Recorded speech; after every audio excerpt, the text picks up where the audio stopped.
ताज़ा घडामोडी पाहण्यासाठी आमच्या चॅनलला सबस्क्राईब करा, लाईक करा, शेअर करा आणि बेल आयकॉनला प्रेस करा.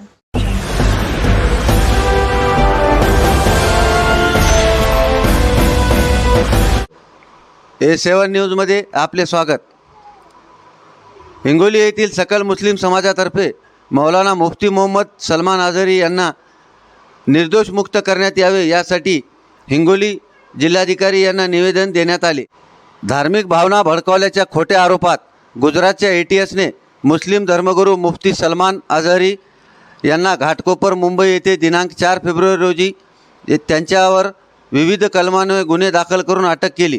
मौलाना यांच्या कवितेत कोणत्याही धर्माविरुद्ध द्वेष पसरविण्यात कुठलेही आक्षेपार्ह विधान नसताना त्यांना अटक करण्यात आल्याने त्यांना तात्काळ यावेळी मोहम्मद शारेक रजा, मुफ्ती शफीक साहब, मोहम्मद नरुल हसन साहब, मुफ्ती काजी फहीमुद्दीन, हाफिज यूसुफ रजा, हाफिज आसिफ रजा, नगरसेवक शेख शकील भाई, हाजी शेख नईम शेख लाल, हाजी निहाल भैया, जावेद राज, माबूद बागवान, मुजीब कुरेशी, शेख हनीफ, शेख गनी, खलील बेलदार, अब्दुल खदीर रजवी, जावेद कुरेशी, इरफान पठान, अब्दुल माजिद, अब्दुल वहाब, शेख नाजीर, शेख फरहाद, शेख मन्नान, डॉक्टर बिलाल आदी मुस्लिम बांधव उपस्थित होते.